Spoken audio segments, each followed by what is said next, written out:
हरे राम राम राम हरे हरे। हरे कृष्णा। वसुदेव सुतं देवं कंस चाणूरमर्दनं देवकी परमानंदं कृष्णं वंदे जगद्गुरुं। आप सभी वैष्णव जनों के चरणों में वंदन। हरे कृष्णा। तो आज का अंतिम अध्याय, अंतिम सेशन, हम सुबह से जो यात्रा करके आए हैं थोड़ा सा उस पर चर्चा कर लें 5 मिनट, जिससे कि रिवाइव हो और फिर आगे चलें। सबसे महत्वपूर्ण बात अध्यात्म के क्षेत्र में ये है कि हम ये बात समझें कि मनुष्य जन्म दुर्लभ है, दुर्लभ से भी दुर्लभतर है, और इस मनुष्य जन्म में आके भगवत गीता में रुचि हो जाना, भगवान के बारे में, स्वयं के बारे में जानने की उत्कंठा हो जाना, ये कोई छोटी बात नहीं है। बहुत बहुत महत्वपूर्ण बात है ये। आप इसको ऐसा भी कह सकते हैं कि अभी हम जो यहाँ बैठे हुए हैं कोई आम आदमी नहीं है ये। बिल्कुल मैं शास्त्रीय भाषा में बोल रहा हूँ, बहुत खास आदमी है, वीआईपी हैं। क्योंकि भगवान अब ये कहने वाले हैं इस बात को कि लाखों में से कोई एक, भगवान के शब्द हैं, हजारों में से नहीं, लाखों में से कोई एक इस तरफ चलने का प्रयास करता है। बाकी तो चलने की जरूरत ही नहीं समझते। तो हम अपने आप पर भगवान की विशेष कृपा माने और इस मनुष्य जन्म की दुर्लभता को समझकर इसका सदुपयोग करें। ये पहली बात, पहला कदम। जीवन में दुख अवश्यम भावी है। यदि कोई ये माने कि गीता पढ़ने से उसके दुख दूर हो जाएंगे, मतलब दुख आना बंद हो जाएंगे, तो वो बहुत बड़ी गलतफहमी है। दुख आना बंद नहीं होंगे। दुख तो प्रारब्ध के हिसाब से आते हैं, मूर्खता से आते हैं। हमारी मूर्खता वाले, अज्ञान वाले दुख तो बंद हो जाएंगे। प्रारब्ध वाले दुख तो आएंगे, लेकिन उन दुखों से जो हम दुखी होते हैं, जो हम प्रभावित होते हैं, उन दुखों में जो हम अपना नुकसान करते हैं और सुखों में भी जो हम अपना नुकसान करते हैं, वो चीज बदल जाएगी। गीता का साधक जीवन में दुख आए उसको भी सीढ़ी बना के पार हो जाता है। गीता का साधक सुख आए उसको भी सीढ़ी बना के पार हो जाता है। लेकिन यदि हम गीता की बात नहीं सुनेंगे तो दुख में भी हमारा पतन होगा और सुख में भी हमारा पतन होगा, दोनों ही परिस्थितियों में।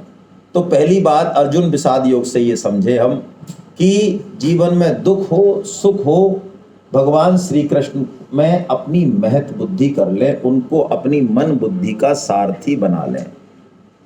आज से थोड़ा छोड़ के देखें उनके ऊपर।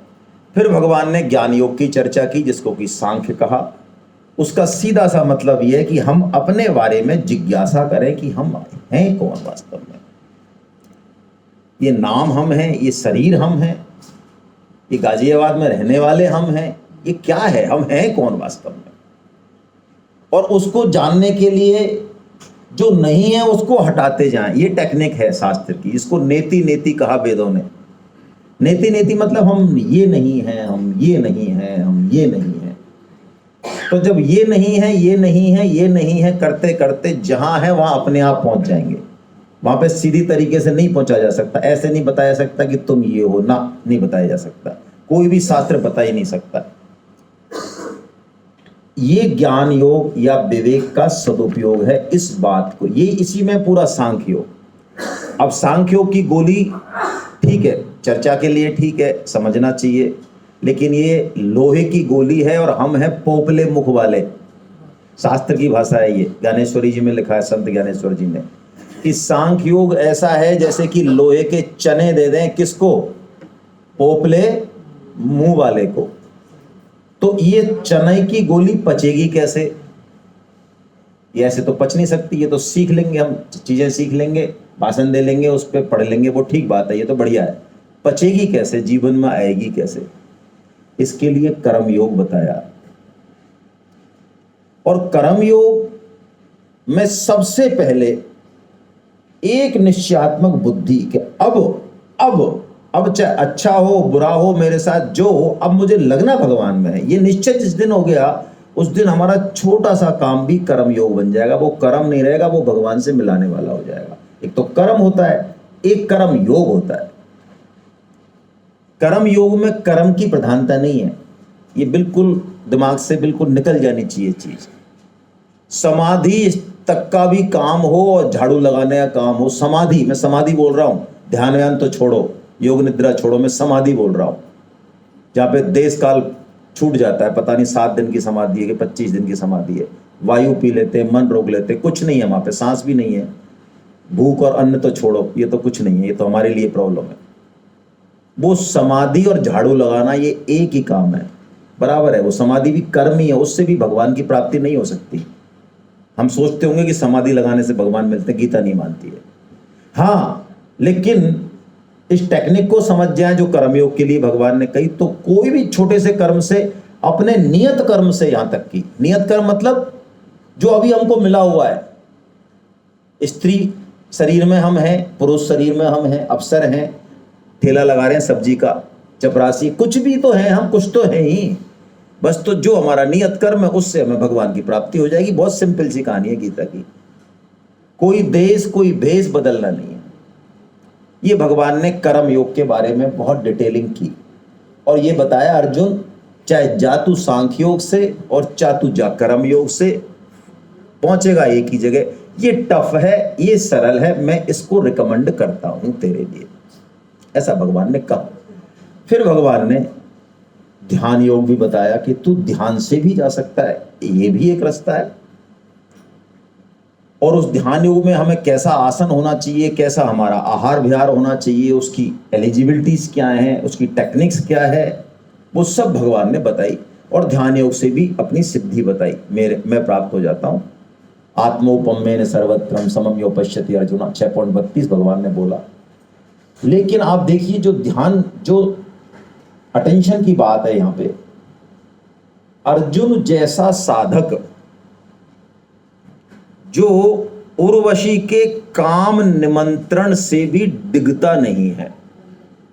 बोलिए आप, ये कहानियां सुनने में बहुत अच्छी लगती हैं, लेकिन इसको जरा अपने ऊपर घटाएंगे तो पता चलेगा हमें, है ना। अभी हम 60-70 के हो गए, है ना, ठीक है, चलो अब तो ठीक है, अलग बात है। जरा जाए 20-30 साल पहले हमारी क्या हालत थी। कई लोग तो कहते हैं हमारी गर्दन घूमती नहीं है, आप एक्सरसाइज कराते हो, हम जवाहर सर्किल में तो घूमती नहीं है। हाँ, एक सुंदर लड़की जा रही हो तो पूरा 180 डिग्री घूम जाती है। वो कहते वैसे दर्द हो जाता है हमारे गले में, वैसे तो पूरी घूम जाती है। तो वो उर्वशी जो देवताओं के उर को वश में कर ले, उससे सुंदरी अप्सरा नहीं कोई वहां पे, स्वर्गलोक की टॉप है वो खुद आती है। अर्जुन नहीं बुलाते, खुद आती है, आधी रात को सज धज के आती है और स्पष्ट शब्दों में कहती है कि मैं तो इसलिए आई हूं। वो प्रणाम करते हैं उनको, वो कहते हैं आप तो मेरी माता हो। कि मैं, हमारी अप्सराएं किसी की माता नहीं होती, हम किसकी माता होते हैं, हमारा कोई लेना देना नहीं है, हमारा तो संबंध एक ही होता है सबसे। मेरे को तुम माता कैसे कहते हो? उन्होंने कहा आप माता हो, हमारे पूर्वज हैं पुरूरवा, उनकी आप पत्नी रही हो, तो मेरी तो दादी से भी बड़ी हुई है, आप माता ही तो हैं। अब उसका जवाब दे। वो कहती नहीं, मैं तो मेरी इच्छा पूर्ति चाहती हूँ। तो उन्होंने कहा आप क्यों चाहती हैं, यही काम क्यों चाहती हैं? मैं माता कह रहा हूँ आपको कि मैं आपके समान में, आपके सौंदर्य से, इस बलिष्ठ उससे प्रसन्न, मतलब भी प्रभावित हूं, मेरे पुत्र हो आप जैसा, इसलिए चाहती हूं मैं तो अर्जुन जवाब देते हैं कि इस प्रक्रिया में तो हो सकता है बरसों लगें और शायद तुम्हारी फल सिद्धि भी नहीं हो। और फिर वो हाथ जोड़ के और उनके चरणों में प्रणाम करते हैं, लेट जाते हैं कि माता तुम्हारा पुत्र तुम्हें अभी प्राप्त है, मैं तुम्हारा पुत्र। वो अर्जुन, आप सोचें, वो अर्जुन इस ध्यान योग को सुनने के बाद कहता है प्रभु आपने बढ़िया बात बताई ध्यान योग की, बहुत अच्छा है, लेकिन मैं इसको लगभग असंभव मानता हूं। मैं ये बात इसलिए कह रहा हूं कि आप बुरा मत माने, ध्यान के नाम पे आजकल बहुत बड़ी बड़ी दुकानें चल रही हैं और हम लोग उसमें ट्रैप भी हो रहे हैं, मैक्सिमम लोग। जैसे ही हम ध्यान करने बैठते हैं, छोटा मोटा शरीर में, मन में, बुद्धि में कुछ अच्छा एक शांति सी आती है और हमें लगता है बहुत बड़े योगी हो गए हम। फिर भले 5,000 रुपये ले ले वो हमसे कैंप के। गीता के ध्यान को यदि आप समझेंगे तो पता चल जाएगा गीता का ध्यान क्या है और कहाँ पहुंचाता है, और बाकी जो ध्यान है ये क्या है। थोड़ा पढ़े ठीक ढंग से 6वें अध्याय को इस किताब से या साधक संजीवनी से, तो पता चलेगा। लेकिन अर्जुन इस ध्यान को रिजेक्ट करते हैं। यानी अर्जुन जैसा साधक योगी भी कह रहा है कि मैं इस ध्यान को अपने लिए बहुत मुश्किल, लगभग नेक्स्ट टू इम्पॉसिबल ही मानता हूं। तो भगवान भी उसकी बात को ये नहीं कहते अरे नहीं नहीं बहुत सरल है ये, तो तू तो कर। नहीं, अर्जुन कहते हैं, भगवान कहते हैं अर्जुन अब बात तो तू यार ठीक कह रहा है, ये है तो बहुत कठिन, लेकिन देख तू करना ही चाहे कोई आदमी तो तू मन को वश में करने की मैं तेरे को उपाय बताता हूं। 2 उपाय भगवान ने बताए। क्या बताए? अभ्यास और अभ्यास मतलब सिंपल प्रैक्टिस। लेकिन ये अभ्यास गीता का सिर्फ प्रैक्टिस नहीं है, मैकेनिकल एक्सरसाइज नहीं है। गीता का अभ्यास है कि हम कोई भी नियम लें, हम गीता का एक श्लोक पढ़ने का नियम लें, हम कोई संकल्प लें, रोज हम भगवान की आरती करने का ही लें, हम एक दीपक जलाने का ही लें, हम तो एक माला का ही लें, एक भगवान कुछ भी संकल्प लें, उसकी प्रैक्टिस करें डेली, एक भी दिन खाली ना जाए। और उसका लक्ष्य कोई सिद्धि नहीं हो, कोई भौतिक लक्ष्य की प्राप्ति नहीं हो, उसका लक्ष्य हो बिल्कुल एक, भगवान की प्रसन्नता, भगवत प्राप्ति, दैट्स ऑल। ये अभ्यास। और वैराग्य का मतलब इस संसार में तिल मात्र जितनी चीज भी हमारी नहीं है। अब सोचें इस पे, विचार करें। सुन तो ली और बोल भी दी, सोचें इस पे। तिल मात्र में मम्मी पापा, पुत्र पुत्री, मर्सिडीज गाड़ी, लॉकर्स, बैंक, धन, ये सब आए कि नहीं आए? और इन सब के भी ये शरीर आया कि नहीं आया? इस शरीर में हमारी कितनी आसक्ति, हम खुद चेक कर लें। थोड़ी सी सुविधा नहीं मिले रूम में तो सीवी सिंह साहब को हम रात को 12 बजे भी फोन करके जगा सकते हैं कि आपने पैसे ले लिए, 1000 रुपये आपने ले लिए हमसे, 1000 रुपये, और आपके क्या ये कुछ भी सुविधा नहीं है, क्या बकवास इंतजाम है आपका, कुछ पता ही नहीं है। हाँ, हम होटल में जाके 3000 में खाना खा के आ सकते हैं, कचरा भूल सकते हैं उसको, लेकिन 1000 रुपये यदि हमने दे दिए तो उसमें, ये आपकी बात नहीं कर रहा हूं मैं, और जगह की बात कर रहा हूं। ऐसे अनुभव होते हैं हमको सेमिनार्स में। तो ये बात क्यों होती है? क्योंकि हम इस शरीर को थोड़ी सी भी प्रतिकूलता सहन नहीं कर सकते। बातें तो हैं। तो भगवान ने कहा अभ्यास और वैराग्य से तू मन को कंट्रोल कर सकता है। और भगवान ने कहा अर्जुन तू योगी हो जा। नेक्स्ट में अंतिम 6वें अध्याय में कहा अर्जुन तू योगी हो जा। परोपकार करने वालों से, तपस्वियों से, इन सभी से योगी बहुत श्रेष्ठ है। और भगवान ने एक बहुत अंतिम श्लोक यदि है इसमें तो मैं देखता हूं, अंतिम श्लोक यदि है तो उसमें भगवान ने कहा अर्जुन तू योगियों में भी, हाँ ये है 47वां श्लोक, संपूर्ण योगियों में भी भगवान ने कहा भक्ति योगी मुझे सर्वश्रेष्ठ प्रिय है। यानी कर्म योगी, ज्ञान योगी और भक्ति योगी, इनमें भक्ति योगी मुझे सर्वश्रेष्ठ प्रिय, ऐसा भगवान ने अर्जुन को अपनी तरफ से बिना पूछे ही कह दिया। तो अब ये भक्ति योगी हम बने कैसे, ये भक्ति करें कैसे हम? भगवान को जो सबसे ज्यादा प्रिय है हम तो वही काम करेंगे ना, हमें अपनी मन बुद्धि से ज्यादा लेना देना है नहीं। तो इस भक्ति को अब भगवान अपनी तरफ से बता रहे खुद ही कि आखिर में यदि तू सर्वश्रेष्ठ भक्त बनना चाहे तो कैसे बन सकता है। और भक्ति की हमने बहुत परिभाषाएं पढ़ी होंगी, लेकिन भगवान गीता में जो परिभाषा देते हैं कितनी सरल और कितनी सार परिभाषा देते हैं। देखिए जैसा कि अमित जी ने बताया 18 अध्यायों का 3 वर्गीकरण है। पहले 6 अध्याय कर्म योग प्रधान है।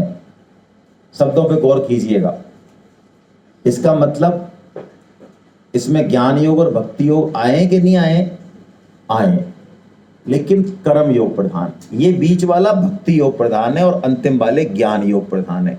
मानो भक्ति एक कोई ऐसा तत्व है, हृदय का वो गुप्त भाव है, वो कोमल भाव है जिसे कर्म और ज्ञान के बीच में छुपाया हो, है ना। जैसे बीज जो बनता है वृक्ष, उसके बीच में आप उसके दोनों बीज में दोनों वो निकाल दो आप छिलके उसके, तो उसमें एक सफेद सा रुई का सा वो दिखता है, बहुत दिखेगा, वो नहीं तो नहीं भी दिखेगा, वो भक्ति योग है। और उसमें कर्म और ज्ञान रूपी छिलके चाहिए दोनों। यदि कर्म और ज्ञान रूपी छिलके नहीं होंगे तो ये भक्ति योग इतना कोमल है कि ये फिर जीवित नहीं रह पाएगा। हम प्राय कर्म और ज्ञान रूपी छिलके तो लगाना नहीं चाहते और कोरी भक्ति करना चाहते हैं, क्योंकि उससे हमको मान बढ़ाई मिलती है। ऐसी भक्ति को गीता अभिप्रेत नहीं मानती है। भक्ति के लिए कर्म और ज्ञान का आचरण बहुत आवश्यक है ना। तो अब भगवान भक्ति क्या है पहले वो बता रहे हैं, और पहले श्लोक पे हम चर्चा करेंगे थोड़ी, क्योंकि ये बड़ा इंपॉर्टेंट श्लोक है। यहाँ से हम आगे चलेंगे। ये 7वां और 8वां अध्याय, और आज का जो 8वां अध्याय है ये तो आज के पूरे दिन का शिरोमणि है।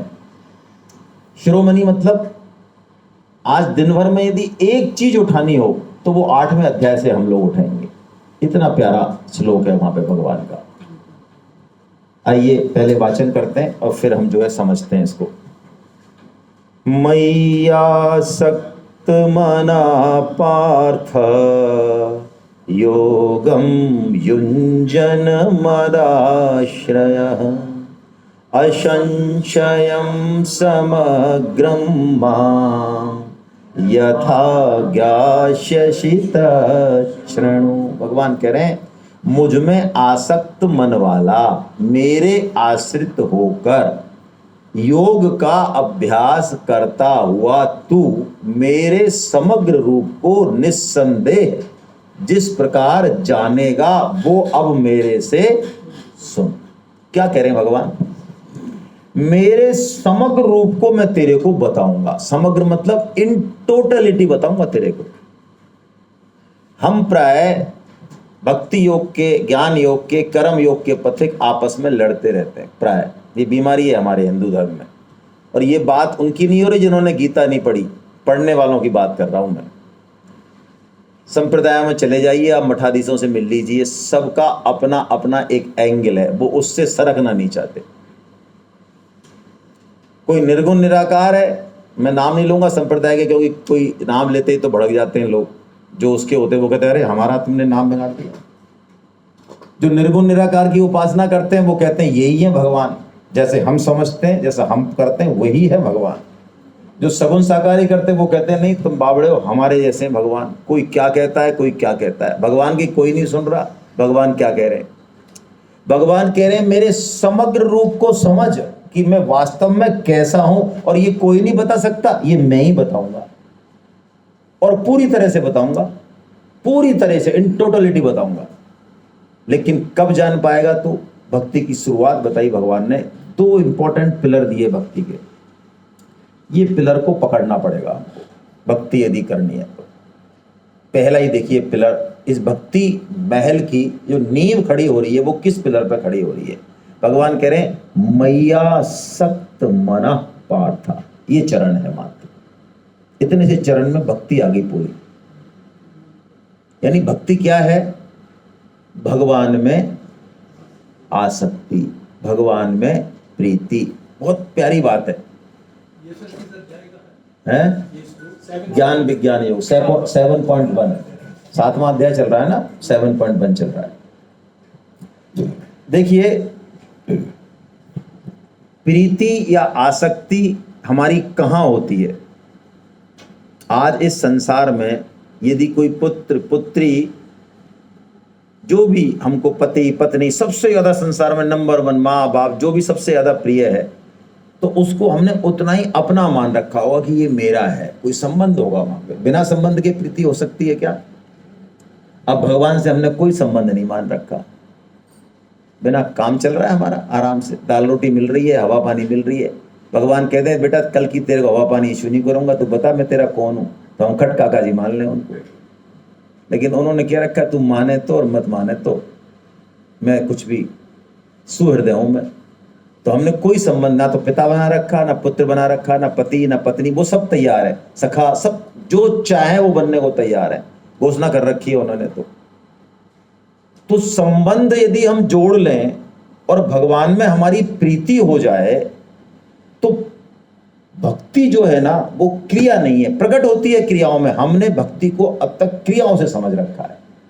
भगवान की पूजा अर्चना, मंदिर जाना, ये करना वो करना, ये ठीक है, ये जरूरी है, करने ही चाहिए, लेकिन इन क्रियाओं में भक्ति नहीं है। ये ऊपरी मामला है। इसका मतलब इनको करने वालों पे हंसे, माला करने वालों पे, ये और भी मूर्खता की बात है। नहीं करने वालों से वो करने वाले बहुत आगे हैं। जो ज्ञानी पुरुष हैं जो कहते हैं अरे क्या हम तो माला वाला कुछ नहीं करते, इससे क्या होता है, राम राम से, और हम सब जगह भगवान को देखते हैं, मंदिर में जाने से क्या फायदा। ये बहुत बड़े मूर्ख राज हैं, इनका तो घोर पतन होगा। लेकिन ये करने से ही भक्ति हो जाएगी, ऐसी बात नहीं मानती गीता। मैं आपको एक उदाहरण देता हूं। माँ मैटरनिटी लीव के बाद ऑफिस गई, साल भर से बच्चे के पास थी, बच्चा बड़ा हो गया, अब थोड़ा बहुत घुटन चल रहा है। अब वो पहले दिन गई तो नेचुरली बच्चे को दूध पिलाती थी 3 बार, अब नहीं पिला पाएगी। 10 बजे गई है, 5 बजे आएगी, और काम भी ज़्यादा है वहाँ पे, और फाइलों पे नोटिंग कर रही है, दौड़ रही है, कि मीटिंग ले रही है, अफसर है तो मीटिंग ले रही है, बिजी है 10 से 5। लेकिन क्या एक क्षण भी वो ये भूलती है कि मुझे घर जाना है और घर जाते ही मेरे बच्चे को फीडिंग करानी है, बच्चे को संभालना है? एक क्षण भी भूलती है? नहीं। अच्छा, कोई माला लेके बैठती है कि मेरे लल्ला का नाम ये है, याद रहे, मेरा लल्ला याद रहे, ऐसा करती है? कुछ काम छोड़ती है? अब आप समझें इस चीज को। हम लोग घंटी भी बजा रहे हैं, आरती भी गा रहे हैं, तिलक छापे भी लगा रहे हैं, माला भी कर रहे हैं, रात और दिन लग रहे हैं, लेकिन हमको भगवान याद नहीं आता। और बल्कि मैं तो आपको बहुत बिटर बात कहता हूँ, इसको अन्यथा तो मत लेना। हम लोगों से कहते हैं यार माला 16 माला किया करो, फिर पूछते में मजा आता है क्या? आता है साहब, आता है। अच्छा, सच्ची मुच्ची बताओ कि साहब देखो, ज्यादा मजा तो जब आता है जब माला पूरी हो जाती है कि हरे कलेश कटाया। आफत निमटी, आज की तो निमटी, चलो कल की कल देखेंगे। तो भगवान जो सूत्र दे रहे हैं, सूत्र को पकड़े। भक्ति प्रियता है, क्रियता नहीं है। इसका मतलब क्रिया को छोड़ नहीं देना, इसका उल्टा मतलब नहीं लगा लें प्लीज। भगवान ने कहा मयि आसक्त मनः पार्था, ये भक्ति टोटलिटी में आ गई। ये गीता की खासियत है, एक चरण में पूरा सिस्टम खत्म। और अब दूसरा पिलर क्या है? ये तो भक्ति प्रियता होगी। अब भगवान से हम अपना संबंध मान लें आज से, जो जचे जो मान लो, लड़ो भगवान से खूब, भगवान बड़े राजी होते हैं। भगवान से संबंध मान के और भगवान से भक्त लड़ाई करता है, ले तो तेरी इतनी पूजा पाठ करते, तेने देख क्या कवाड़ा किया हमारे साथ, है ना? ऐसे जो भगवान से लड़ाई लड़ते हैं ना, ऐसा नहीं है कि वो भगवान उनसे ज्यादा राजी रहते हैं, उल्टा माँ से बच्चा लड़ लेता है कई बार, है ना? नहीं, और यूं नहीं, माँ मना रही है, पीछे पीछे घूम रही है, पर ऐसा ऐठा घूम रहा है जैसे कोई बहुत तगड़ी तोप है क्या। लेकिन माँ उसके प्रेम के चक्कर में, चल भाई तू मेरे ऊपर ही ज्यादा वो बन रहा है थानेदार, तो चलते रहे, वो राजी करती हूँ मैं कैसे भी। ऐसे ही भगवान, वो भक्त जो कुछ नहीं है लेकिन भगवान से प्रेम है उसका, वो मानता है मेरा तुरे होते हुए मेरे साथ कैसे हो गया, ऐसे तू संभाल, क्या हो गया ये। तो भगवान ऐसे भक्तों के पीछे पीछे घूमते। यही तो भगवान यही चाहते हैं। भगवान को कोई गीता के श्लोक नहीं चाहिए, कोई ज्ञान नहीं चाहिए, कोई मंत्र नहीं चाहिए, कोई ये नहीं चाहिए भगवान को। भगवान को प्रीति चाहिए, हमारा संबंध चाहिए, हमारी केयर चाहिए कि हाँ हम परवाह करते हैं, ये भक्ति है। महाभारत की एक घटना है, मैं सुना देता हूं, आपको समझ में आएगा। कृष्ण को बुलाने, भगवान श्री कृष्ण को बुलाने भीष्म जी को भेजा युधिष्ठिर ने। तो द्वारका पहुंचे, लंबा सफर था, रास्ते में थकान हो गई भयंकर और भूख लग गई भीष्म को। और भगवान भोजन का समय हो रहा था, बढ़िया 56 भोग अंदर सजे हुए थे। भगवान भोजन करने बैठने वाले थे कि सूचना आई कि भीष्म वो आए, भीम जी आए। तो भगवान को कुछ सूझा, मजाक कौतुकधारी है भगवान, तो कुछ ना कुछ पंगा करते रहते हैं ऊटपटांग। तो उन द्वारपालों को कह दिया कि उसको बाहर रोक दो। अब भीम को कोई बाहर रोक दे? भीम तो भाई घर का मेंबर सही है, इतना प्यारा है, और बाहर रोक दिया तो रोक दिया। तो भीम तो जल्लाद उठे, रोक दिया, खराब, क्या कर रहे हैं तुम्हारे के साथ, देखो वो अभी भोजन करने की तैयारी में है, अभी 56 भोग लगे हुए हैं वहाँ पे। और भगवान अंदर से जो कहते हैं, अरे बढ़िया, अरे रुक्मणी जी क्या खीर बनाई है, क्या लच्छे वाली, रबड़ी में तो क्या लच्छे पड़े हुए हैं, और इसमें ये पड़े हुए, और पकौड़ी में तो आ हा हा, और ऐसे भगवान कुर्र उनको जो है पापड़ों को चबा रहे हैं तो आवाज आ रही है, वाह क्या बढ़िया आपने दाल के पापड़ बनाए। और भीम कह रहा है, अरे तुम्हारे गले में तुम्हारी दाई ने मूसल चला दिया, कितना खाओगे, और हम क्या यहाँ तुम्हारी पूजा करने आए, हम मर रहे हैं क्या, मरो। ऐसे भीम का जो पारा हो रहा, फिर वो तो ऊट पटांग भगवान को जो है जब भगवान ने खूब गालियां सुन ली तब भगवान हंसते हुए आए और भीम को जो है पकड़ के अंदर लगे, भैया चलो भोजन करो, हम तुम्हारे बिना क्या भोजन कर सकते। तो भीम ने कहा, महाराज साहब ही इतना इतना मैंने आपको गाली दे दी आपने।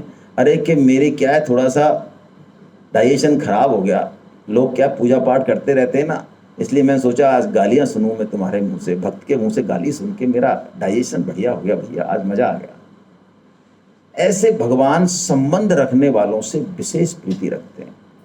तो पहली बात। अब दूसरी बात देखिए, हम कोई भी साधन करें, सत्संग करें, जप करें, नाम जप करें, सब काम करें जो करें, लेकिन कभी भी साधन का सहारा नहीं लें।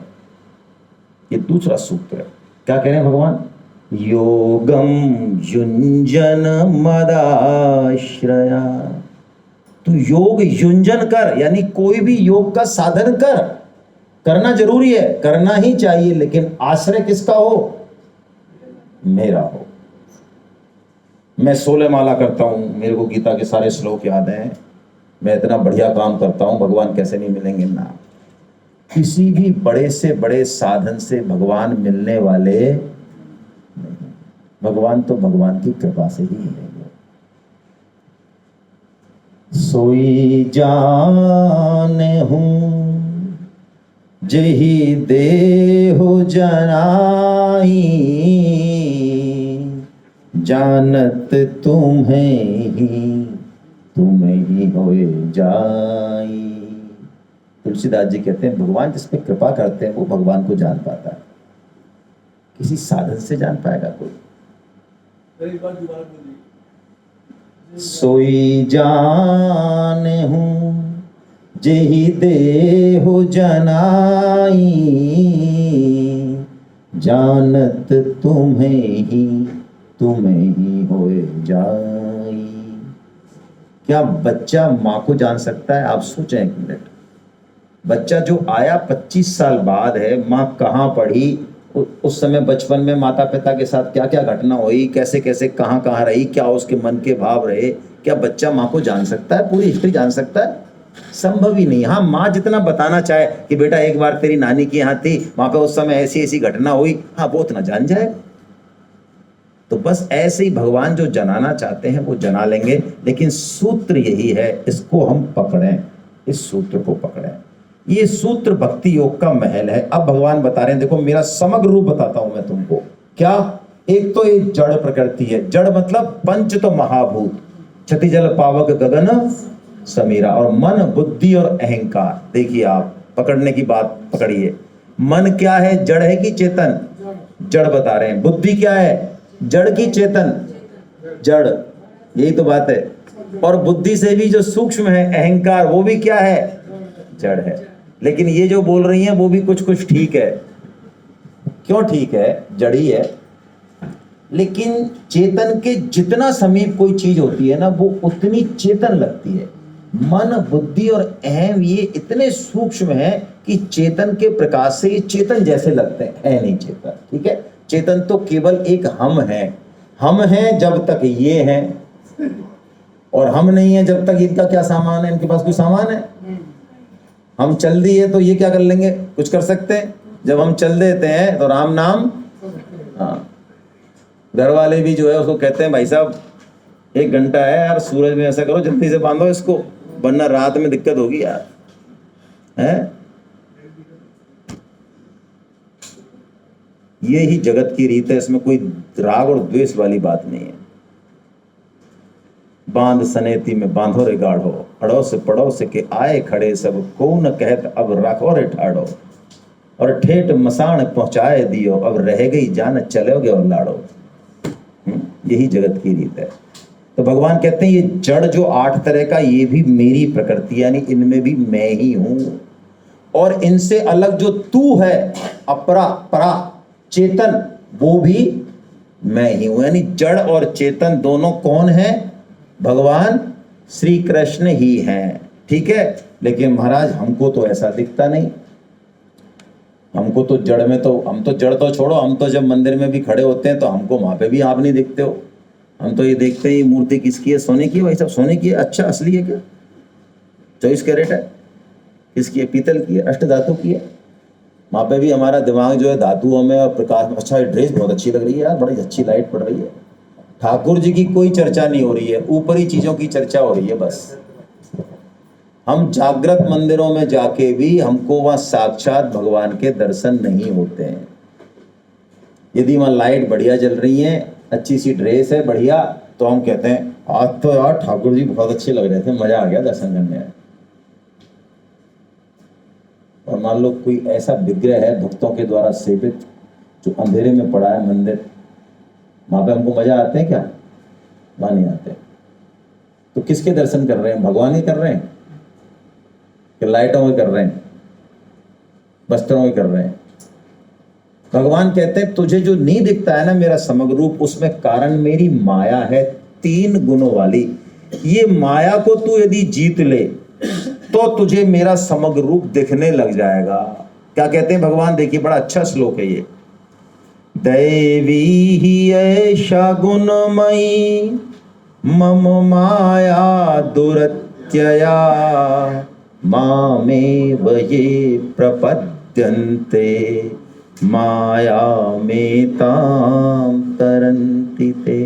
3 गुणों वाली ये मेरी माया है, सत रज तम।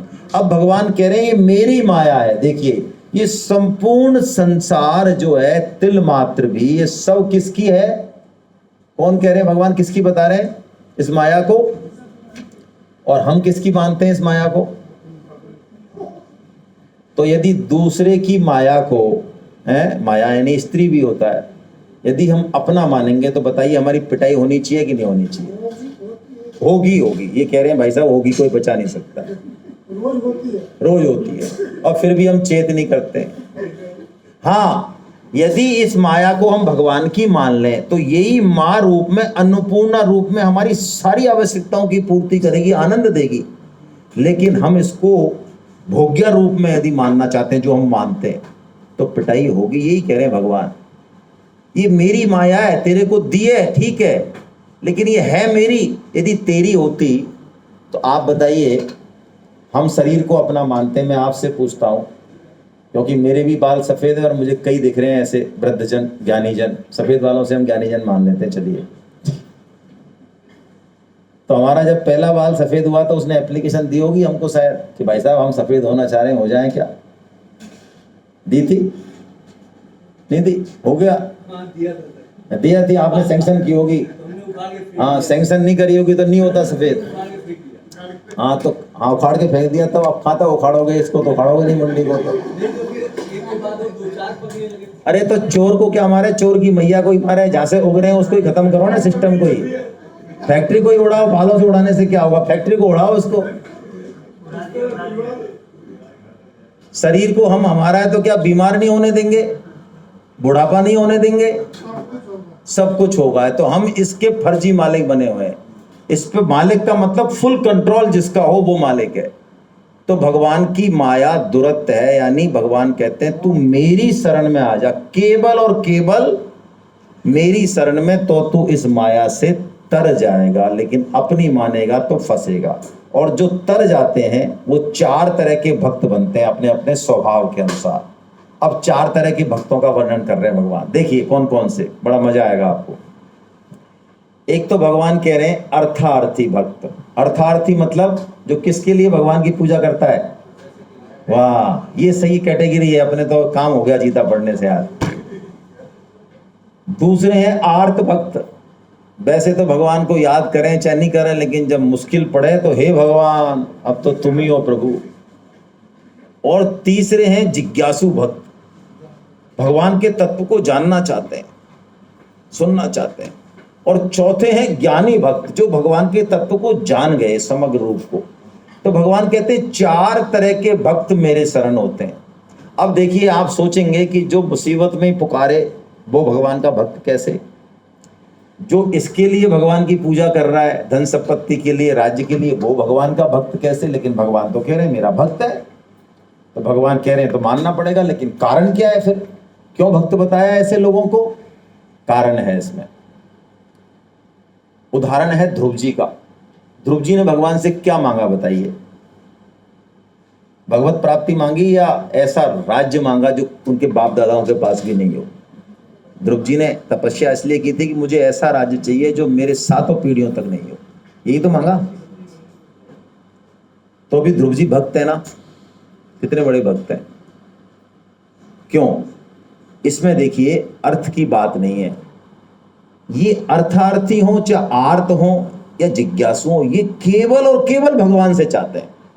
हमारी तरह नहीं, भगवान नींदे मान लो तो एक महीने बाद साईं बाबा के यहाँ चले गए, साईं बाबा के बाद किसी और कोई भौमिया जी के चले गए, हमारी जहां पूर्ति हो वहां चले गए ना। ये मर जाएंगे, गिर जाएंगे, लेकिन मांगेंगे भगवान से, दें तो दें और ना दें तो।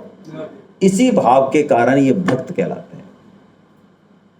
तो देखिए आप, यदि ये भाव है और भगवान से हम धन भी मांगे तो भी कोई दिक्कत नहीं, भगवान के भक्त है। लेकिन यही भाव होना चाहिए, जैसे बच्चे का नहीं होता है, माँ से ही चाहिए। माँ कई बार उसकी पिटाई कर देती है ना जोरदार, तो बच्चा रूठ जाता है माँ से, तो और लोग उसको मनाते हैं कि ले बिस्किट ले ले, ये ले ले, पर वो नहीं मानता है किसी से भी। क्यों नहीं मानता है? वो कहता है जिस माँ ने मेरे को पीटा है ना, मेरे को उम्मीद ही नहीं थी, आज तक ही नहीं पीटा, इतना बुरा पीटा है मेरे को, आज वो ही मनाएगी मेरे को। तो आखिर में माँ उसके इस भाव को रीझ कर फिर मनाने भी जाती है।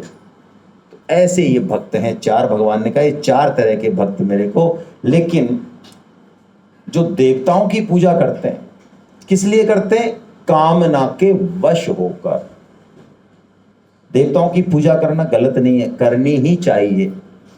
ये प्रत्यक्ष देव है, भगवान सूर्य जगत की सृष्टि के केंद्र हैं, ये हमारे जीवन दाता हैं, ये इनका सबका पूजन करना चाहिए हमको। विभिन्न देवी देवता, कुल देवता, हमारी परंपरा जो चली आ रही है, लेकिन कामना वश नहीं। इनसे कुछ मांगे ना, मांगे तो केवल एक चीज मांगे बस, क्या? हमें भगवान की भक्ति प्रदान करें बस। यदि हमारा ये भाव है तो पत्थर से भी भगवत प्राप्ति हो जाएगी। देवता तो छोड़ो, भूत प्रेत से भी भगवत प्राप्ति हो जाएगी। और यदि बिल्कुल इंटरनेशनल भिखारी बने रहे तो भगवान भी हमारे सामने पत्थर हो जाएंगे। साक्षात भगवान भी आ गए ना तो वहां भी पत्थर हो जाएंगे वो। तुलसीदास जी की कहानी आपने सबने पढ़ी होगी। तुलसीदास जी को भगवान श्री राम के दर्शन कराने में एक प्रेत निमित्त बना। यदि आपने कहानी पढ़ी हो तो पढ़ी है तो ठीक है, नहीं बताता हूं मैं। तो वो प्रेत जो है, वो प्रेत बताइए, उस प्रेत ने भगवान का पता बता दिया, हनुमान जी का बता दिया, हनुमान जी ने भगवान का बता दिया। तो कामना बस हमको देवताओं की पूजा नहीं करनी है, ये भगवान ने बताया। इस बात को ध्यान रखें, क्योंकि कामना से क्या होगा? देवता हमें वो फल तो दे देंगे, लेकिन भगवान कहते हैं वो फल तो विनाशी होगा अर्जुन, वो नष्ट हो जाएगा। कुछ दिन तो तेरे को लगेगा, अंत बंतु फलम तेसाम, भगवान कह रहे हैं। इसलिए तू देवताओं की सकाम भाव से पूजा मत कर, है ना। देवताओं की पूजा इसलिए कर कि वो मेरे ही अंश हैं, भगवान के अंश हैं, भगवान के नियम से चल रहे हैं, ऐसा भगवान ने कहा। अब 8वां अध्याय हम ले रहे हैं, बड़ा प्यारा अध्याय है। इसका जो उद्गम है वो यहां से है। अंतिम श्लोक जो है 30वें अध्याय का, भगवान ने ऐसा कहा कि जो मुझे अधिभूत, अधिदैव और अधियज्ञ, 3 शब्द भगवान ने बोले, नए शब्द हैं ये, कठिन शब्द हैं थोड़े से। जो इनको जानता है वो मुझे जान जाता है पूरी तरीके से। तो अर्जुन ने प्रश्न किया, तो भगवान ये क्या है? अधिभूत क्या है? अधिदैव क्या है? और अधियज्ञ क्या है? इनके बारे में बताओ आप। तो भगवान ने इनके बारे में बताया। और अर्जुन ने एक प्रश्न और पूछा जो सबसे इंपॉर्टेंट है, उसी पे हम चर्चा करेंगे आज बस, कि प्रभु अंत काल में आप कैसे जानने में आते हैं?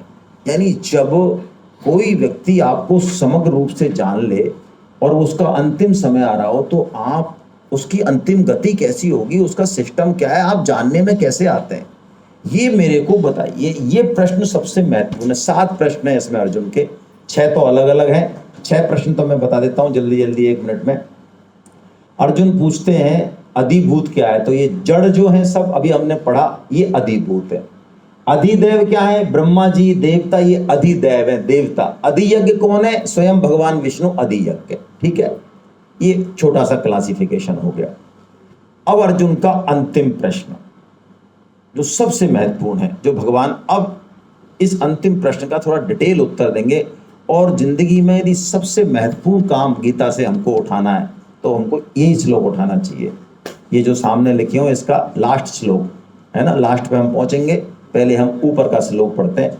भगवान इस श्लोक में ये बता रहे हैं अर्जुन कि अंतिम समय में जो हमारा चिंतन होता है ना, जो हमारी स्मृति होती है, जो हमारा भाव होता है, जो हमारा विचार होता है, वो कितना महत्वपूर्ण है।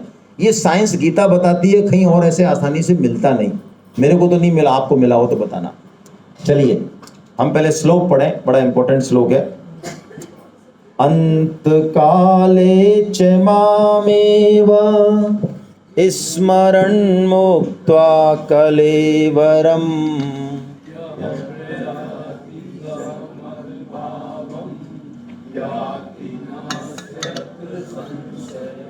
भगवान कह रहे हैं अंत काले च मामेवा, अंत काल में माम एवा, यानी केवल और केवल यदि कोई मेरा ही स्मरण करे, मेरा ही चिंतन करे तो वो मुझको ही प्राप्त होगा, इसमें कोई संदेह नहीं है। ये भगवान ने बोला। और आपका नहीं हो महाराज तो भगवान ने कहा फिर जिसका होगा तो उस योनि को प्राप्त हो जाएगा। क्या मतलब? कह दी तेरा कुत्ते में चित्त है। डॉग लवर सुने जरा, ये नई बीमारी चली है भारत में। हाँ, डॉग लवर्स। माँ बाप का तो घर में रखें तो खर्चा बहुत महंगा पड़ता है आजकल। क्या करें साहब, ज़्यादा हमारी कमाई है इसलिए हम नहीं रखते हैं। बहुत खर्चा होता है माँ बाप का। हाँ, उससे 10 गुना खर्चा कुत्ते में हो वो कोई टेंशन नहीं है, वो तो आवश्यक चीज़ है। उसके बिस्कुट ही बहुत महंगे आते हैं, वो तो आवश्यक है। वो तो मेन गेट से और ड्राइंग रूम से और सबसे होता हुआ, बेडरूम से होता हुआ, और यहाँ आ गया, वो हमारी खोपड़ी पे आ गया बिल्कुल। तो भगवान कह रहे हैं, मैं नहीं कह रहा हूं, यदि अंतिम समय में कुत्ते का चिंतन हुआ तो अगली योनि कौन सी मिलेगी? और जो सोने की ईंटें छिपा रखी हैं, जो प्लॉट के कागज छिपा रखे हैं 10-5, जिनको पत्नी को भी नहीं बता रखा है, किसी साले को, किसी को नहीं बता रखा, भाई को भी, क्योंकि जो चीज छुपी हुई है उसमें एकदम से चित्त जाता है। तो यदि उनका चिंतन हुआ तो क्या बनने वाले हैं? बिल्कुल उसी घर में जहां पर ये सिस्टम है ना, उस घर में कोई ना कोई, क्योंकि चेतन है हम, तो कोई ना कोई जंतु बनेंगे। धन में आसक्ति है तो सांप बनेंगे, बिच्छू, छिपकली। और आप देखते भी होंगे आपके घरों में कई ऐसे जानवर होते हैं जिनको भगाओ तो वो जाते नहीं है, आ जाते हैं वापस। कौन है वो? बस तो आप दंडवत प्रणाम करना चाहिए वैसे तो। हाँ, फैक्ट है ये, मैं गीता के आधार बोल रहा हूँ, हंसाने के लिए नहीं बोल रहा हूँ। उनको साष्टांग दंडवत भी आप करें तो कोई बुराई नहीं है। वही है जिनसे हम हैं आज यहाँ, लेकिन करें क्या, पहुंच गए ऐसी जगह। तो अब महाराज अंतिम चिंतन यदि इतना इंपॉर्टेंट है तो हम फिर प्रश्न ये आता है कि अंतिम चिंतन आपका हो, इसके लिए क्या करें? ये आखिर में अंतिम चिंतन आता कैसे है? इसका विज्ञान क्या है, साइंस क्या है? ये इंपॉर्टेंट बात है। ये तो सिद्धांत हो गया, नियम हो गए। अब इंपॉर्टेंट बात जो हमको पकड़नी है वो ये है कि ये अंतिम चिंतन का साइंस क्या है। तो देखिए, इसको समझिए आप। मैं बिल्कुल शॉर्ट में ले रहा हूं, डिटेल में तो अभी किताब में लिखा हुआ है। जिंदगी भर जिन कामों का, जिस भाव का अभ्यास ज्यादा है, चांसेस रहेंगे कि वही भाव अंतिम में भी आने वाला है। जहां आपका जुड़ाव सबसे ज्यादा है, चांसेस हैं कि आप अंत समय में उसको ही याद करने।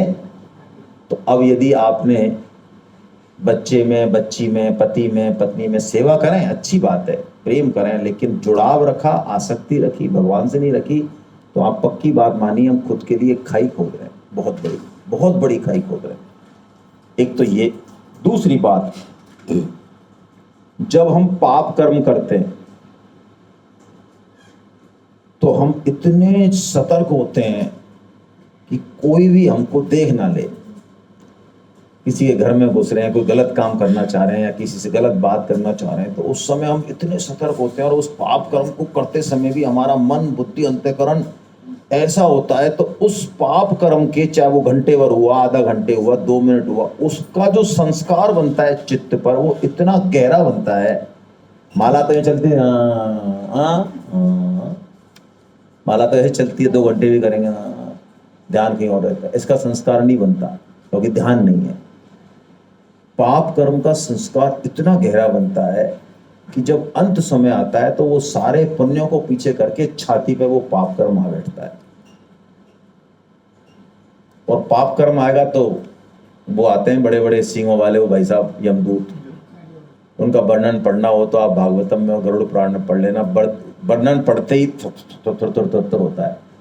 और ये जो अंत समय में आदमी सारा सिस्टम ढीला हो जाता है ना, आगे से, पीछे से, यहाँ से, गले से, कान से, ये इसलिए होता है कि मौत से पहले वो उनके दर्शन करता है। तो जो सोचते हैं ना कि अंत समय में हम राम नाम ले लेंगे, ये बहुत बड़ी गलत सोच है। कुछ नहीं है, ऐसा नहीं होगा। जन्म जन्म मुनि जतन कराही, अंत राम कहीं आवत नाही। इतना आसान नहीं है, तो क्या करें महाराज फिर? ये तो बहुत बड़ी समस्या हो गई। तो देखिए, पाप कर्म जिसके प्रति किए हैं उससे क्षमा मांग लो अभी। और यदि क्षमा मांगने में समस्या है, गड़बड़ हो जाएगी, रिलेशन खराब हो जाएंगे, जूते पड़ेंगे, तो निश्चय करो कि अब ये काम हो गया प्रभु, अब के बाद कभी नहीं। और उसकी मन वाणी कर्म से सेवा करो गुपचुप से, यानी उसको इतना प्रसन्न कर लो कि भाई क्षमा हो गई उसकी तरफ से। यदि ऐसा होगा तो वो पाप कर्म आपको याद नहीं आने वाला है। और ये निश्चय कि अब ये पाप कर्म दोबारा नहीं होगा, पहला काम। दूसरा काम, अभी से एक क्षण भी गंवाए बिना भगवान नाम जप करें डेली। देखिए, यदि अंत समय में भगवान नाम का स्मरण करना है तो गांठ बांध लें आप। ये फार्मूला नोट करने लायक है, A, B, C और D। ये ABCD फार्मूला लाइफ में उतार लें। ए क्या? एसोसिएशन ऑफ डेवोटीज, भक्तों का संग करें, अभक्तों का नहीं करें। सत्संग करें, एक बार में गीता पढ़ के पंडित नहीं हो जाएं। कई लोग होते हैं, गीता की एक सेमिनार भी अटेंड कर ली, 2 दिन की, 3 दिन की, तो कहते हैं बस जूस निकाल लिया साहब गीता का, तो बिल्कुल अब तो ऐसा मन कर रहा है माइक हमको दे दो और आप तो सामने आ जाओ। तो मैं कहता हूँ क्या करते हो साहब? दुकान करते हैं। कितने साल से? कि 40 साल से। तो मैं 40 साल से जूस नहीं निकला दुकान का। दुकान तो अभी भी करनी है। गीता का जूस 2 दिन में निकाल लिया। एसोसिएशन ऑफ डेवोटीज का मतलब है लगातार 10 बार गीता पढ़ेंगे, 10वीं बार आपको मैं बताऊं, यहाँ पे भी 3 बार सेमिनार अटेंड करने वाले हैं। प्रत्यक्ष उदाहरण है, ये खड़े मुकेश जी, और ये तो तीसरी बार है। मैं आपको 9वीं और 10वीं बार बता दूंगा। आपको क्या लगता है उनका क्या स्क्रू ढीला है? जो 9वीं बार गीता सेमिनार में आता है वो स्क्रू ढीला है क्या, या बुद्धि कमजोर है उसकी, कम समझ में आता है शायद उसके? यदि आपको बार बार गीता पढ़ने की और सुनने की इच्छा नहीं हो रही है, स्पष्ट सुने बहुत, इसका मतलब अभी आपने कुछ पढ़ा ही नहीं है। यदि आप जिस दिन गीता का तत्व थोड़ा सा भी हृदय में कर लेंगे तो आपकी ललक बढ़ेगी कि कब मुझे सुनने को मिले। अच्छा सर, एक सेकंड रोकना चाहूंगा। ये सर जो 8वें का चौथा श्लोक है, आप बोल दें, आप तो अपनी बात बोल दें। तो इसका मुझे थोड़ा ठीक है, बता देता हूँ, मैं थोड़ी देर में बता देता हूँ। ठीक है, नहीं सर, ये तीसरा सर। हाँ, तीसरे का बता देता हूँ, अभी बता देता हूँ। तो A, B, बुक रीडिंग, यानी किसी ग्रंथ का सहारा लें। व्हाट्सएप के महारथी नहीं बने। मैं लोगों से कहता हूं, मेरे ग्रुप में भी 1000 लोग जुड़े हुए हैं, सब लोग इसका इस्तेमाल करते हैं। मैंने कि आपके घर में गीता नहीं है, महाभारत नहीं है, भागवतम नहीं है, रामायण नहीं है क्या? जरा पन्ना निकालो, MA हो, BEd हो, MTech हो, PhD होल्डर हो, एक प्रकरण पढ़ो, थोड़ा सा टाइप करो या बोल के लिखो और फिर ढंग से डालो ना उसको। डालो तो मजा आएगा लोगों को। आया कचरा दिया आगे, आया कचरा दिया आगे। गीता पे वो बना रहे हैं जिन्होंने गीता नहीं छुई या ऊट पटांग। आप गीता पढ़ेंगे तो आपको लगेगा कि ये कचरा घूम रहा है, और नहीं पढ़ेंगे तो आप लाइक मांगेंगे, अरे वाह क्या बढ़िया। और ऐसे कचरों पे लाइक और देते हैं लोग, बड़ी बड़ी मतलब क्या कहें, कहते वाह साहब कितना बढ़िया मैसेज है, पता ही नहीं है।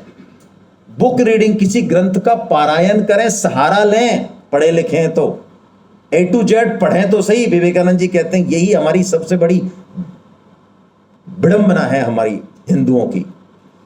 बड़े बड़े ग्रंथ पढ़ लेंगे, सीए के, डॉक्टरी के, इंजीनियरिंग के, लेकिन एक 700 पेज का, ये 700 श्लोकों का ये छोटा सा ग्रंथ, इसको बिना पढ़े ही कह देते हैं कि हाँ इसमें ये है, इसमें अरे पढ़िए ना A to Z और फिर रिजेक्ट कीजिए और सेलेक्ट कीजिए।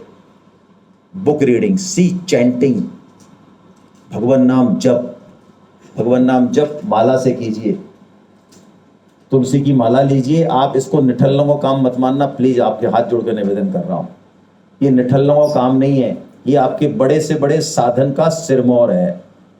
हमको अवश्यमेव भगवान नाम जप करना ही चाहिए। 2 काम आप अवश्य करें लाइफ में, एक तो गीता प्रचार, ये हमारी ड्यूटी है।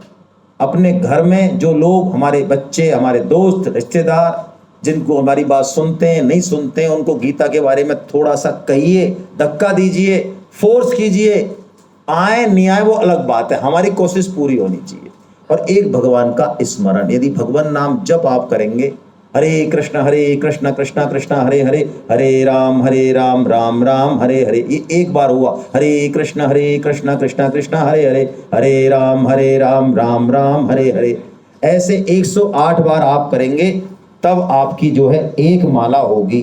और ऐसी 16 माला हमको अवश्यमेव करनी चाहिए। ये गुप्ती है, बिना गुप्ती में ही करनी चाहिए माला को। जो है माला माता है, इसलिए उसको बिना कपड़ों के नहीं करते। ये उंगली माला के टच नहीं होती है, इसलिए इस हाथ को घुसाते हैं और इधर से निकाल देते हैं। ठीक है, मुझे तो 4 साल करते हो गया, तो मैं तो सर उंगली बाहर निकल जाएगी, मैं तो दोनों हाथ से करता हूँ, गले में डाल के। हाँ बढ़िया, एकदम से होती नहीं। चलिए तो आप कोई बात नहीं, मैं आपको जो बता रहा हूँ वो सुन लें।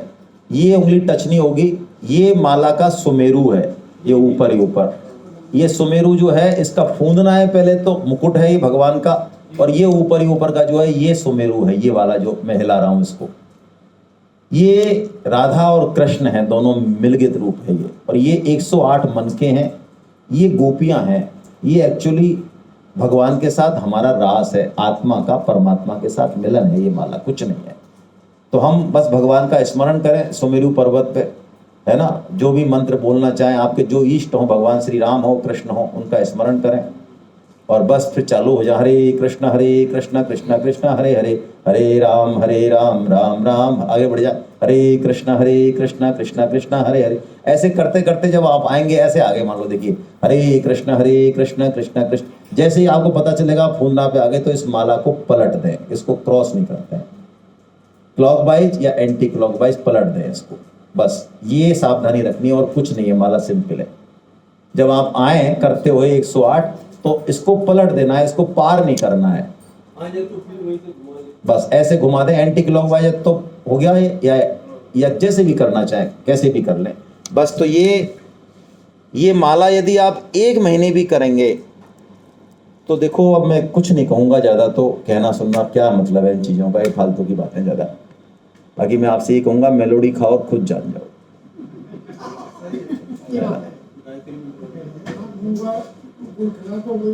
हाँ करिए आप, मेरा हाथ जोड़ कर निवेदन है आप। और गीता का प्रचार आप 15 आदमियों को कहेंगे, आपकी 5 माने, 2 माने, 3 माने, ये तो एक अलग इश्यू है, छोड़ो इसको, गणित को। आपने ईमानदारी से कहा कि नहीं कहा, अपने पद प्रतिष्ठा उसको, जैसे कि हम दुकान के लिए, घर के लिए, बिजनेस के लिए, बच्चों के लिए यूज करते हैं अपनी पूरी ताकत से, ऐसे आपने यदि भगवान का काम कर दिया, एक भी काम कर दिया इन दोनों में से, तो काम हो जाएगा आपका।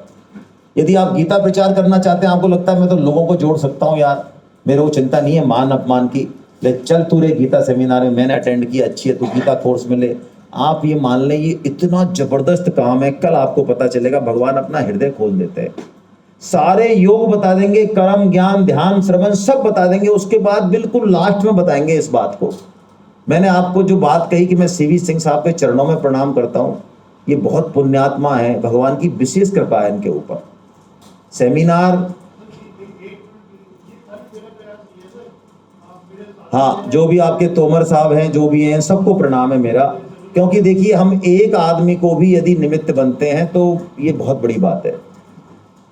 और ये मौका है, आज है कल नहीं मिलेगा। ये जब तक है, जब तक कर लें, इस काम को कर लेंगे तो बहुत अच्छा रहेगा।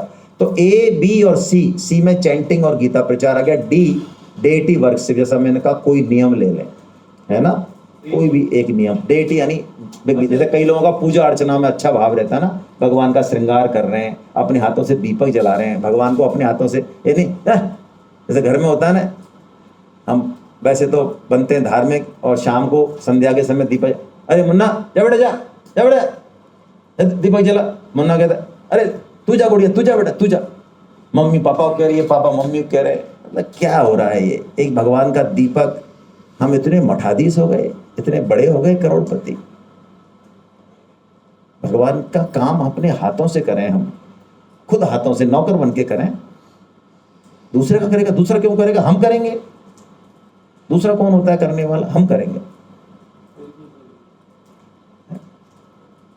ये 4 नियम यदि आप धारण कर लें तो मैं पक्की बात आपको, मेरा कोई अस्तित्व नहीं है, लेकिन परम सद्य स्वामी जी का भाव के आधार पर मैं कह रहा हूं कि हमको अंत समय में भगवान का स्मरण ही रहने वाला है, चाहे हमने जिंदगी में कुछ भी किया हो। आप सोचो सही, भगवान ने इसमें कोई कंडीशन नहीं दी, कैसे कृपालु है। हमने कुछ भी किया, लेकिन अब भगवान कह रहे हैं तू अंत समय में मेरा स्मरण कर ले। तो तूने जो कुछ किया उससे कोई लेना देना ही नहीं है। अंत समय में यदि मेरा स्मरण हो गया तो तू मुझे ही प्राप्त होगा, ये नियम है भैया। तो क्या कर, हाँ, अब भगवान क्रक्स देते हैं इसका। इस पूरी गीता का भी एक श्लोक यदि उठाना हो तो यही उठाएं, शानदार श्लोक। इस अध्याय का, इस आज के दिन का ये अंतिम श्लोक क्यों मान लें आप, उच्चतम श्लोक। तस्मात् सर्वेषु कालेषु मामनुस्मर युद्ध च मयि अर्पित मनो बुद्धिर् मामेवैष्यश संशयम्। कैसी बात कह रहे भगवान। तस्मात्, सो दैट, इसलिए, नियम बता दिया। इसलिए अर्जुन तू क्या कर, सर्वेषु कालेषु, हर काल में। अच्छा भाई साहब, हम दुकान करें जब, हाँ तो क्या हुआ? सोए तो हाँ तो क्या हुआ? नहाए तो हाँ तो क्या हुआ? फ्रेश होए तो हाँ, कुछ भी करें तो। सर्वेषु कालेषु माम अनुस्मर, अनुस्मरण, स्मरण नहीं कहा, क्या कहा? अनुस्मरण, स्मरण के पीछे स्मरण। और कह रहे हैं युद्ध च, वाह क्या बात है गीता की, युद्ध च। युद्ध का क्या मतलब? देखिए, आप बुरा मत मानना, हम जैसे ही धार्मिक होते हैं ना, किसी को जरूरत है हमारी घर में, उस समय हम माला लेके बैठ जाएंगे, पूजा पाठ करने बैठ जाएंगे, चाहे घर का सत्यानाश हो रहा हो। हमारा तो नियम है साहब, हम 3 घंटे हम तो पूजा पाठ करेंगे 3 घंटे, चाहे पति देव भूखे जाएं, बच्चे चाहे परेशान हो, सास ससुर परेशान हो, हम तो माला करो, तो ये पूजा पाठ करो, तो सोने के टाइम में से निकालो ना टाइम, उसमें से निकालो, टीवी में से, है अपना कर्तव्य कर्म। ये क्या हो रहा है भाई, किसके हो रहा है ये?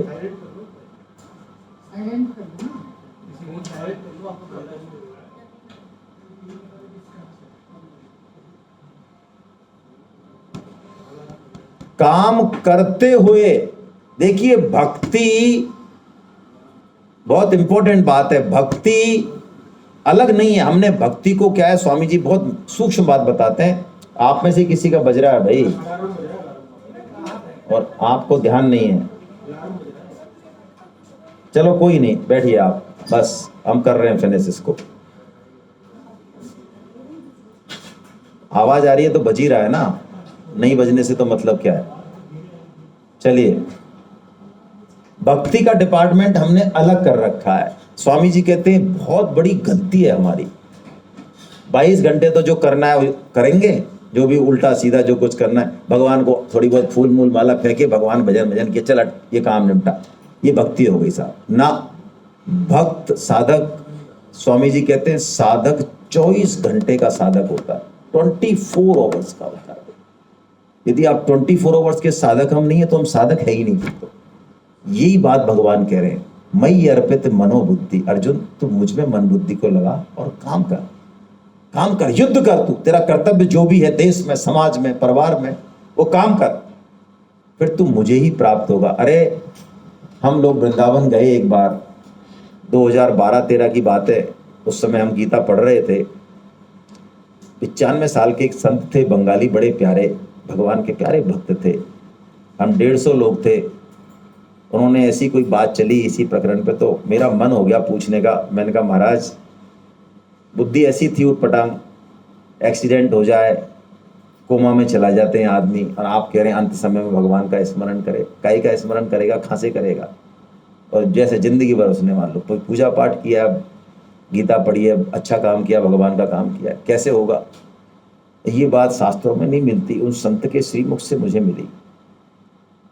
उन्होंने कहा जो भगवान का काम करता है ना, वो कोमा में चला जाए चाहे कहीं चल जाए, अंत समय में भगवान उसकी जिह्वा पे बैठ के अपना स्मरण कराते हैं। हम तो अपनी ड्यूटी करें, भगवान फिर अपनी सारी ड्यूटी करेंगे। ऐसा कह के भगवान ने कहा अर्जुन मेरी प्राप्ति बहुत सरल है, बहुत सरल है। जो तस्मात् सर्वेषु कालेषु करेगा ना, भगवान कहते हैं उसके लिए मैं बहुत सुलभ हूं, बहुत सुलभ। अरे माँ की गोदी में जाने के लिए बच्चे को कोई पीएचडी करनी पड़ती है क्या? कैसा है तू पीएचडी कर बेटा जर्मनी में, जब तू मेरी गोदी में आएगा, ऐसा है क्या? अरे वो आड़ा है, तिरछा है, काला है, कलूटा है, नहाया है, नहीं नहाया है, उसकी माँ मेरी है, बस उसका तो ये है, माँ चढ़ना है गोदी में, चढ़ाएगी वो, 6 बार चढ़ाएगी। स्वामी जी कहते तो हम अपनी भगवान क्या माँ से भी गए बीते हैं क्या? अरे हम भगवान के हैं, ये जिस दिन विश्वास हो जाएगा, हिम्मत है क्या भगवान की जो हमको गोदी में ना ले? हम कौन से योग और ज्ञान और तप के बल पे कूदते फिर रहे? इस संबंध के बल पे हम कूदे। भगवान ने ये बात बहुत, स्वामी जी ने बहुत प्यारी बात कही है। अब भगवान ने इस श्लोक में, छोटा सा प्रकरण है, मैं बस 1 मिनट में ले रहा हूं, मरने के बाद 2 गतियों का वर्णन किया, 2 रास्तों का। एक रास्ता ऐसा है ज्ञान का, प्रकाश का, जिसमें लोग जाते हैं और पार हो जाते हैं, नहीं आते वापस। और एक ऐसा है जिसमें जाते हैं और लौट के भोग भोगते हैं वहां पे, नरक में, स्वर्ग में, जो भी है, स्वर्गलोक में, ब्रह्मलोक में, फिर वापस आते, जन्म होता है। 2 मार्ग हैं। लेकिन जो योगी होता है ना, योगी यानी जो भगवान का काम करता है, जो भगवान में प्रेम करने वाला है, भगवान से कहते हैं अर्जुन वो कभी भी जाए, किसी भी दिन में जाए, रात में जाए, एकादशी को जाए, द्वादशी को जाए, कोई परवाह नहीं, वृंदावन जाए, कहीं जाए, वो उसका रास्ता क्लियर है बिल्कुल, उसको कोई परवाह नहीं है। ये फालतू की बात है पंडितों की, बेकार की, इस घड़ी में और उस घड़ी में। गीता ने खारिज की सारी बातें, ये कबीर जी ने खारिज करी। कबीर जी पूरी जिंदगी काशी रहे और काशी में मरने वाला भगवान को प्राप्त होता है, ऐसी किंवदंती है। भगवान शंकर उसके कान में नाम सुनाते हैं। लेकिन कबीर जी ने इस मिथक को तोड़ने के लिए जब उनका अंत समय आया तो काशी छोड़ के बगल में मगहर है, वो मगहर गए, क्योंकि मगहर में मरने वाला नरक जाता है। तो लोगों ने पूछा कबीर जी महाराज, लोग तो काशी आते हैं, आप काशी छोड़ के मगहर जा रहे हैं, मगहर में तो कोई मरता ही नहीं है, ये तो नरक कुंड है पूरा ही। तो कबीर जी ने जवाब दिया, अरे बावलो, भगवान से मिलाने वाला कोई काशी और मगहर नहीं है, भगवान से मिलाने वाला तो भगवान का नाम है। तो मैं चाहे मगहर में जाऊं चाहे काशी में जाऊं, भगवान का नाम ही मुझे मिलाने वाला है। काशी में भी भगवान का नाम ही भगवान से मिलाता है। इस मिथक को उन्होंने तोड़ा। ऐसा करके भगवान ने जो है इस अध्याय में ये बड़ी प्यारी बात कही, हरे कृष्णा हरे कृष्णा हरे कृष्णा, हे नाथ, हे मेरे नाथ, मैं केवल आपका हूं, आप कृपा करो, मैं आपको भूलूं नहीं। नारायण नारायण नारायण नारायण नारायण। किसी के मन में कोई प्रश्न? हाँ, इस अध्याय के 3रे श्लोक में भगवान ने 3 प्रश्नों का उत्तर दिया। पहले तो भगवान ने कहा ब्रह्म क्या है? ब्रह्म, देखिए भगवान के समग्र रूप के कई रूप है। जो निर्गुण निराकार रूप है वो उसको ब्रह्म कहते हैं। बात मत करें प्लीज। और जैसे बर्फ है, बर्फ का एक आकार है, लेकिन जल का आकार नहीं है, ड्रॉपलेट्स का आकार नहीं है। तो निर्गुण निराकार को ब्रह्म का, परम अक्षर, अक्षर यानी जिसका क्षरण नहीं होता, जो नष्ट नहीं होता, वो उसको भगवान ने ब्रह्म कहा। ठीक है। अध्यात्म, हम जो हैं अध्यात्म यानी जीव, मेरा होनापन, मेरी सत्ता, मैं हूं ना। आपको कभी टेंशन हुआ कि मैं हूं कि नहीं हूं? ऐसा हुआ? कभी कभी बैठे आया कि यार मैं हूं कि नहीं हूं? ऐसा ऐसा भी होता है? कंफ्यूजन नहीं होता ना? कभी नहीं होता ना? ये हमारा जो होनापन है, जो अटल है, यही अध्यात्म है। अब हमको अपने बारे में जानना है आगे की, वास्तव में है तो सही, लेकिन है कौन? हम आपके हैं कौन? कौन सी पिक्चर थी वो? हाँ वही, हम आपके हैं कौन। तो पूछें लोगों से, भगवान से पूछें हम आपके कौन है प्रभु, तो भगवान बताएंगे तुम हमारे कौन हो। आगे बताएंगे क्या बिना पूछे भी? अब मैं बता रहा हूँ, उसी पे आ रहा हूँ प्रभु, आप डटो तो सही थोड़ा सा। तो आपने 8.3 बोल दिया, मैं पूरा एक्सप्लेन कर रहा हूँ। अब तीसरे प्रश्न का उत्तर जो भगवान कह रहे हैं, कर्म क्या है? कर्म देखिए थोड़ा क्लिष्ट है।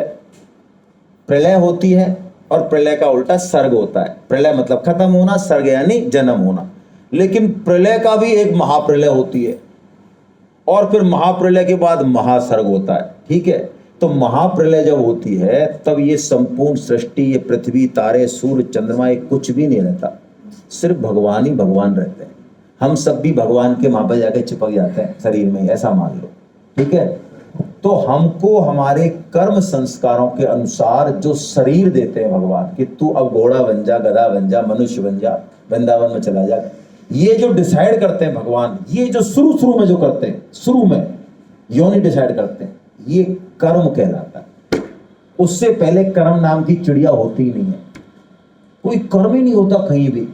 महाप्रलय में कोई कर्म होता ही नहीं है। तो भगवान सबसे पहले इस कर्म परंपरा को चालू करते हैं, उसके बाद फिर कर्म चालू होता है सब योनियों के द्वारा। हमारे द्वारा भी कर्म जो होता है, आदि कर्म भगवान ने किया, तब हम कर्म कर पा रहे हैं। नहीं तो कोई कर्म बरम नाम की चिड़िया कुछ होती ही नहीं है महाप्रलय में। सब बिल्कुल निश्चेष्ट अवस्था में पड़े रहते हैं भगवान के सूक्ष्म शरीर में। ब्रह्मा जी भी लुढ़क जाते हैं उस समय।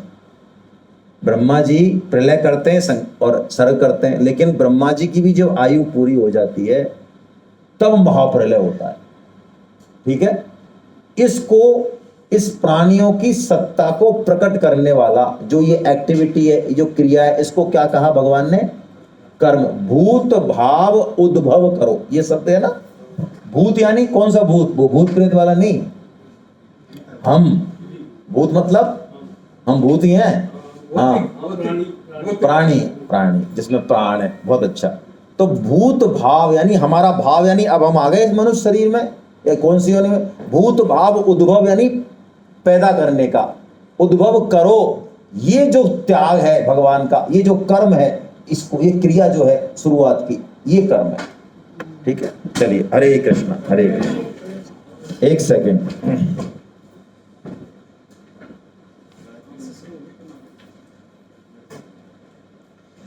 कनागत पितृ पूजन में, हाँ देखिए भागवतम में एक श्लोक है, कनागत में, श्राद्ध में, हमारे जो पितर है ना, हमें नहीं पता हमारे कौन से पितर अभी पितर योनि में, हमें नहीं पता, हमें जाना भी नहीं, इन चक्करों में नहीं पड़ना कौन सी योनि के। इस हमारे दादा बाबा, उनके भी परदादा कहाँ तक।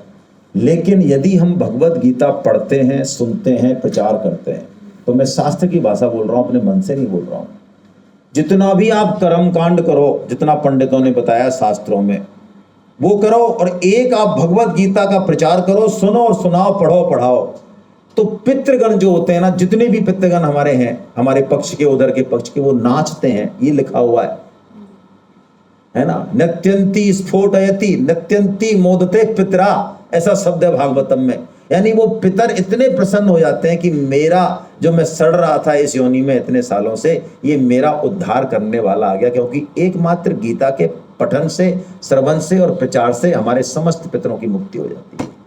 उनकी जैसी तृप्ति होती है वैसी किसी भी और चीज से तृप्ति नहीं होती। तो इस श्राद्ध पक्ष में डरे नहीं, कमजोर नहीं है। भगवत गीता का प्रचार करें, इसमें काम करें। और आज से चालू हो गए या कल से चालू होंगे? आज से हो गए। अच्छा, आज से हो गए, क्या बात है। फिर तो भैया आपको प्रणाम है सबको। एक जो है, एक, हाँ क्या था? हाँ बताएं। शरीर और आत्मा से रिलेटेड है। आत्मा शरीर छोड़कर दूसरे शरीर में जाती है। मैं 20-25 साल पहले की बात करता हूँ, तब विश्व की पॉपुलेशन 300 करोड़ रही। तो 300 करोड़ आत्मा है। आज पॉपुलेशन 500 करोड़ है, तो 200 करोड़ आत्माओं के सृजन हुआ, यही पॉपुलेशन ऐसे क्यों? हाँ, बहुत इम्पोर्टेंट प्रश्न है ये बुद्धिवादियों का प्रश्न है। बहुत ही, देखिए शास्त्रों में 84 लाख योनियों का वर्णन है, और वर्णन नहीं है, गप गोष्ठी नहीं है। आप पढ़ने का समय निकालें तो एक एक उसका वर्णन है कि पेड़ों की इतनी, इसकी इतनी, पक्षियों की इतनी। आपने सिर्फ एक कहीं से भी क्वेश्चन उठा लिया जो आजकल उठता है कि 300 करोड़ 600 करोड़, बाकी योनियों का क्या हुआ? चींटी में और गधे की आत्मा में और आपकी आत्मा में फर्क है क्या? तो आपने ऐसा कैसे मान लिया कि मनुष्य जब बढ़ रहे हैं तो बाकी योनियों का क्या पता है? आपको 84 लाख योनियों के नाम भी पता है, कहाँ रहते हैं ये भी पता है, कौन उनका लालन पालन कर रहा है ये पता है। तो जो इनका लालन पालन कर रहा है, जो इनको बना रहा है, जो ठेकेदार है, वास्तव में वो चिंता करें ना, हम क्यों टेंशन करें? पहले हम तो अपनी तो टेंशन कर लें। हम पे हमारा तो संभल नहीं रहा मामला। 300 करोड़ के 600 करोड़ कहाँ से हो गए और 900 करोड़ हो गए। और ये चीजें बुद्धि से पकड़ में वैसे भी नहीं आने वाली हैं। आत्म तत्व को आप क्या मानते हैं? बुद्धि से पकड़ में आ जाएगा? आत्मा को आप मान क्या रहे हैं? आप 2.29 पढ़िए, क्या कह रहे हैं आत्म तत्व के बारे में भगवान? ना तो ये बुद्धि से पकड़ में आने वाला है, ना इस पर कोई चर्चा हो सकती है, ना ये चिंतन में आने वाला है।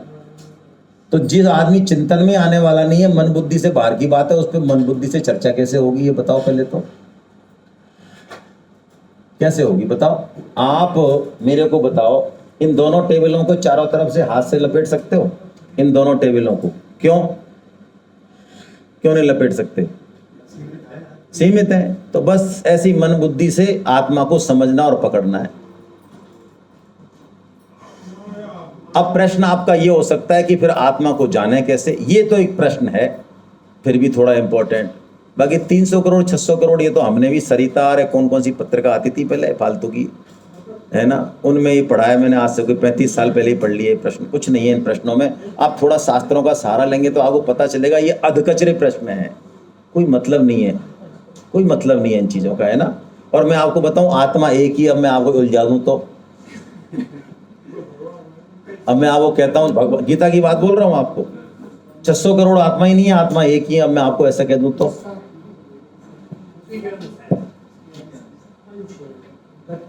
मैं आपको उदाहरण भी दे दूंगा, आपको समझ में आ जाएगा अभी। लेकिन इन चीज़ों को बजाय बुद्धि से पकड़ने के, देखो मेरा एक निवेदन है, हाथ जोड़ के, प्रश्न बहुत अच्छा है आपका, ठीक है, पहले हम कुछ करें, ठीक है, अंतःकरण को शुद्ध करें, जो कहा जा रहा है वो करेंगे, इधर शुद्धि होगी तो वो तत्व आएगा प्रकट में। करें तो है नहीं, और ऐसे पकड़ना चाहे तत्व को, कुछ हाथ नहीं आएगा, कुछ भी हाथ नहीं आएगा, क्योंकि वो पकड़ में आने वाला तत्व नहीं है। अभी हमने चौपाई बोली ना, इसका मतलब क्या निकाला फिर आपने? सोई जाने हूं जे देहु जनाई। भगवान का काम करें, फिर भगवान हमें बताएंगे अपनी आप कि आत्मा कैसी है, लाल है कि नीली है, चौड़ी है, गोल है, क्या है, बताएंगे भगवान फिर। चलिए, बहुत अच्छा, लेकिन बहुत बढ़िया। हरे कृष्णा।